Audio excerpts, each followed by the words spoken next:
ഈശോ മിശിഹായ്ക്ക് സ്തുതിയായിരിക്കട്ടെ. പിതാവിൻ്റെയും പുത്രൻ്റെയും പരിശുദ്ധാത്മാവിൻ്റെയും നാമത്തിൽ ആമേൻ. സ്നേഹമുള്ളവരെ, ഇന്ന് പെന്തക്കോസ്താ തിരുനാൾ. പരിശുദ്ധാത്മാവ് നിറഞ്ഞ ശിഷ്യഗണം യേശുവിനെ പ്രഘോഷിക്കുവാനായി ഇറങ്ങിയതുപോലെ നാം പരിശുദ്ധാത്മാവിനാൽ നിറയുന്നതിന് വേണ്ടി നമുക്ക് തീക്ഷ്ണമായി പ്രാർത്ഥിക്കാം. നമ്മുടെ ആഴമേറിയ വിശ്വാസം അതിനാവശ്യമാണ്. വിശ്വാസത്താൽ പരിശുദ്ധാത്മാവ് പിതാവും പുത്രനും പരിശുദ്ധാത്മാവ് നിങ്ങളുടെ മേൽ വന്നു കഴിയുമ്പോൾ നിങ്ങൾ ശക്തി പ്രാപിക്കുമെന്ന് അപ്പസ്തോല പ്രവർത്തനങ്ങൾ 1-ാം അധ്യായം 8-ാം തിരുവചനം നമ്മെ പഠിപ്പിക്കുന്നു. പരിശുദ്ധാത്മാവ് നിങ്ങളുടെ മേൽ വന്നു കഴിയുമ്പോൾ നിങ്ങൾ ശക്തി പ്രാപിക്കും. പരിശുദ്ധാത്മാവ് നിറയുവാനായി പരിശുദ്ധാത്മാവിൻ്റെ വരദാന ഫലങ്ങൾ കൊണ്ട് നാം നിറയുന്നതിനായി നമുക്ക് പ്രാർത്ഥിച്ചുകൊണ്ടിരിക്കാം. അരൂപിയാൽ നിറയാൻ കവിയാൻ വരുന്നിതാ ഞങ്ങൾ, അരൂപിതൻ വരവും കൃപയും കരുത്തുമേകണമേ. അരൂപിയാൽ നിറയാൻ കവിയാൻ വരുന്നിതാ ഞങ്ങൾ, അരൂപിതൻ വരവും കൃപയും കരുത്തുമേകണമേ. സ്നേഹമുള്ളവരെ, എന്നോടൊപ്പം വചനവായനയിൽ പങ്കെടുക്കുവാനെത്തിയിരിക്കുന്ന നിങ്ങളേവരെയും ഞാൻ ദൈവനാമത്തിൽ സ്വാഗതം ചെയ്യുന്നു. നമുക്ക് അപ്പസ്തോല പ്രവർത്തനങ്ങൾ ഇതുവരെയും 16-ാം അധ്യായം പകുതി വരെ മാത്രമേ ആയിട്ടുള്ളൂ. നമുക്ക് ഈ ദിവസങ്ങളിൽ അത് വായിച്ച് മനസ്സിലാക്കാം, തീർത്ത് വായിക്കാമെന്നാണ് കരുതിയിരിക്കുന്നത്. നിങ്ങൾ എന്നോടൊപ്പം വചനവായനയിൽ പങ്കെടുക്കുക. വചനത്തിൻ്റെ ശക്തി നമുക്ക് നേടാം. നമ്മുടെ നിയോഗങ്ങൾ സമർപ്പിക്കാം. പ്രാർത്ഥനാപൂർവമായിരിക്കാം. അപ്പസ്തോല പ്രവർത്തനങ്ങളുടെ പുസ്തകത്തിൽ നിന്നും 16-ാം അധ്യായം 30 മുതലുള്ള തിരുവചനങ്ങൾ. അവരെ പുറത്തേക്ക് കൊണ്ടുവന്ന് അവൻ ചോദിച്ചു, യജമാനന്മാരെ, രക്ഷ പ്രാപിക്കാൻ ഞാൻ എന്തു ചെയ്യണം? അവർ പറഞ്ഞു, കർത്താവായ യേശുവിൽ വിശ്വസിക്കുക, നീയും നിൻ്റെ കുടുംബവും രക്ഷ പ്രാപിക്കും. അവർ അവനോട് അവൻ്റെ വീട്ടിലുള്ളവരോടും കർത്താവിൻ്റെ വചനം പ്രസംഗിച്ചു. അവൻ ആ രാത്രി തന്നെ അവരെ കൊണ്ടുപോയി അവരുടെ മുറിവുകൾ കഴുകി. അപ്പോൾ തന്നെ അവനും കുടുംബവും ജ്ഞാനസ്നാനം സ്വീകരിച്ചു. അവരെ വീട്ടിലേക്ക് കൂട്ടിക്കൊണ്ടുവന്ന് അവർക്ക് ഭക്ഷണം വിളമ്പി. ദൈവത്തിൽ വിശ്വസിച്ചതുകൊണ്ട് അവനും കുടുംബാംഗങ്ങളും അത്യധികം ആനന്ദിച്ചു. പ്രഭാതമായപ്പോൾ ന്യായാധിപന്മാർ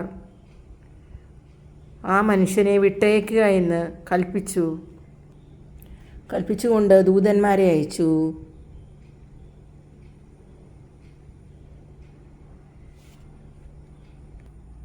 ഭടന്മാരെ അയച്ചു. കാവൽക്കാരൻ ഈ വിവരം പൗലോസിനെ അറിയിച്ചു. ന്യായാധിപന്മാർ നിങ്ങളെ വിട്ടയക്കണമെന്ന് കൽപ്പിച്ചുകൊണ്ട് ആളയച്ചിരിക്കുന്നു. അതുകൊണ്ട് ഇപ്പോൾ നിങ്ങൾക്ക് സമാധാനത്തോടെ പോകാം. എന്നാൽ പൗലോസ് അവരോട് പറഞ്ഞു, റോമാ പൗരന്മാരായ ഞങ്ങളെ വിചാരണ ചെയ്ത് കുറ്റം വിധിക്കാതെ പരസ്യമായി പ്രഹരിച്ചതിന് ശേഷം കാരാഗൃഹത്തിലടച്ചു. ഇപ്പോൾ ഞങ്ങളെ അവർ രഹസ്യമായി വിട്ടയക്കുന്നുവോ?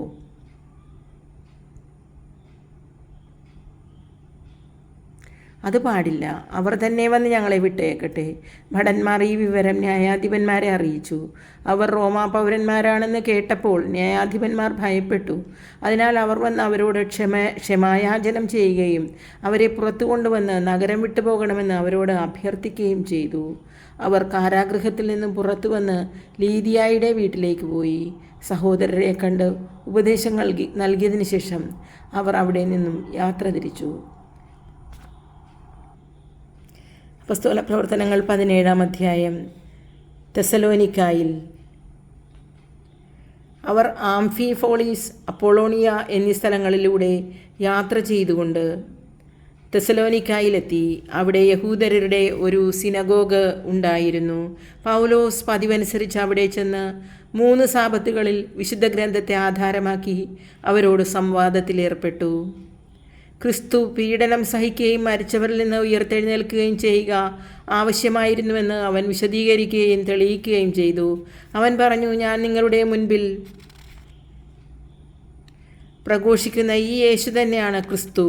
അവരിൽ ചിലർ ബോധ്യം വന്ന് പൗലോസിൻ്റെയും സീലാസിൻ്റെയും കൂടെ ചേർന്നു. ദൈവഭക്തരായ അനേകം ഗ്രീക്കുകാരും നിരവധി കുലീന വനിതകളും അപ്രകാരം ചെയ്തു. എന്നാൽ യഹൂദർ അസൂയപ്പെട്ട് ചില നീചന്മാരെ ഒരുമിച്ചു കൂട്ടി നഗരത്തെ ഇളക്കി. അവർ ജാസന്റെ ഭവനത്തിൽ തള്ളിക്കയറുകയും അപ്പസ്തോലന്മാരെ ആൾക്കൂട്ടത്തിനിടയിലേക്ക് ഇറക്കിക്കൊണ്ടുവരുന്നതിന് പരിശ്രമിക്കുകയും ചെയ്തു.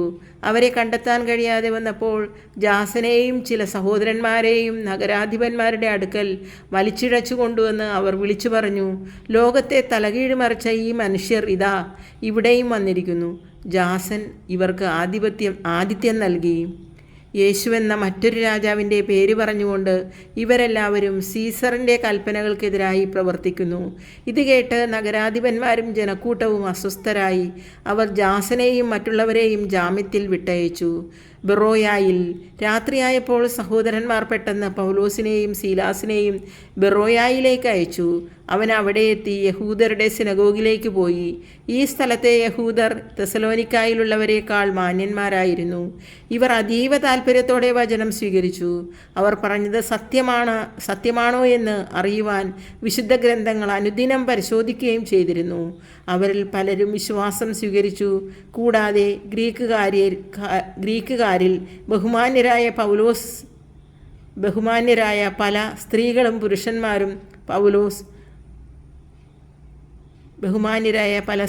പുരുഷന്മാരും പൗലോസ് ബെറോയായിലും ദൈവവചനം പ്രസംഗിച്ചു എന്ന് തെസ്സലോനിക്കാരായ യഹൂദർ അറിഞ്ഞപ്പോൾ അവർ അവിടെയും എത്തി ജനങ്ങളെ പ്രകോപിപ്പിക്കുകയും ഇളക്കിവിടുകയും ചെയ്തു. ഉടൻ തന്നെ സഹോദരർ പൗലോസിന് കടൽ തീരം വരെ ചെന്നെത്തുന്നതിനുള്ള സജ്ജീകരണങ്ങൾ ചെയ്ത് അവനെ യാത്രയാക്കി. എന്നാൽ സീലോസും തിമോഥെയോസും അവിടെ തന്നെ താമസിച്ചു. പൗലോസിൻ്റെ കൂടെ പോയിരുന്നവർ അവനെ ആഥൻസിൽ കൊണ്ടുചെന്നാക്കി. സീലാസും തിമോഥെയോസും കഴിയുന്നതും വേഗം തൻ്റെ അടുക്കൽ എത്തിച്ചേരണമെന്ന അവൻ്റെ നിർദ്ദേശവുമായി അവർ തിരിച്ചു പോകുന്നു. കർത്താവിൻ്റെ വചനം. ദൈവത്തിന് നന്ദി. സ്നേഹമുള്ളവരെ, അപ്പസ്തോല പ്രവർത്തനങ്ങളിലൂടെ ആ വചനവായനയിലൂടെ നാം ദൈവത്തെ മഹത്വപ്പെടുത്തുകയായിരുന്നുവല്ലോ. നിങ്ങളെ ദൈവം അനുഗ്രഹിക്കട്ടെ. വചനവായനയിൽ പങ്കുചേർന്നുകൊണ്ട് അടുത്ത ദിവസങ്ങളിൽ നമുക്ക് ഇതിനായി സമയം മാറ്റിവെക്കാം. കർത്താവ് നമ്മെ അനുഗ്രഹിക്കും. പരിശുദ്ധാത്മാവിൻ്റെ വരദാന ഫലങ്ങളാൽ നിറയുന്നതിന് വേണ്ടി നമുക്കിന്ന് പ്രത്യേകം പ്രാർത്ഥിച്ചുകൊണ്ടിരിക്കാം. ആഴമേറിയ വിശ്വാസം തന്ന് നമ്മളെ നയിക്കണമേ എന്ന് പ്രാർത്ഥിക്കാം. നന്ദി. സ്നേഹപൂർവ്വം നിങ്ങളുടെ സ്വന്തം വിക്ടോറിയ ടീച്ചർ.